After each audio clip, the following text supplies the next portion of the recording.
అందరికీ నమస్కారం అండి. బాచీరావు ఏఐ యాస్ట్రో సెంటర్కి వెల్కమ్ అండి.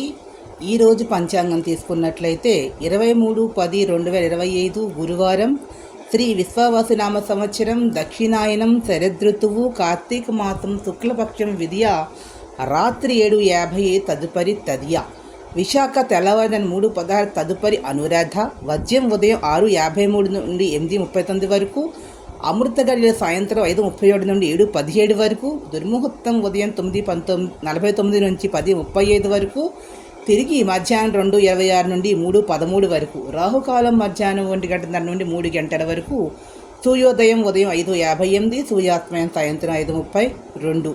ఈరోజు భగిని హస్త భోజనం. ఎవరు అన్నదమ్ములు అక్క చెల్లెళ్ళుకి ఒకరినొకరు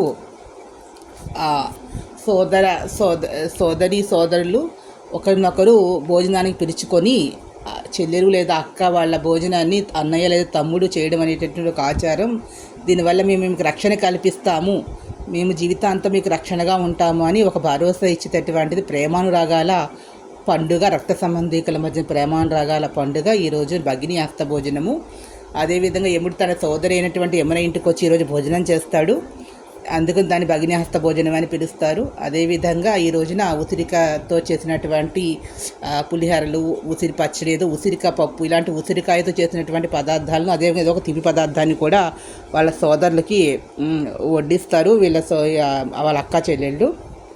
అదేవిధంగా రాహుకాలంలో రాహు మహాదశ అంతర్దశ జరుగుతున్న వారు రాహుకాల దీపం పెట్టుకున్నట్లయితే వాళ్ళకి అన్ని విధాల మేలు జరుగుతుంది, ఇబ్బందులు ఉంది అనేటటువంటి. అదేవిధంగా దుర్ముహూర్తము, ఈ వజ్రాలు అనేటటువంటి కేవలము రోజువారీ కార్యక్రమాల కోసం కాదండి, ఏదైనా ముఖ్యమైన శుభ కార్యక్రమాలకు వెళ్ళేటప్పుడు మాత్రమే వర్తిస్తుంది. అదేవిధంగా అమృత గడియలు అనేటటువంటివి పనులు అన్నీ కూడా సత్ఫలితాలు ఇస్తాయి అని ఒక ఒక నమ్మకం అయితే ఉంది. మంచి గడియలు అంతే, శ్రద్ధావా లభతే జ్ఞానం అన్నారు. ఏదైనా సరే ఏకాగ్రతతో చేస్తేనే విజయం సిద్ధింపజేస్తుంది, ఏ పనైనా సరే.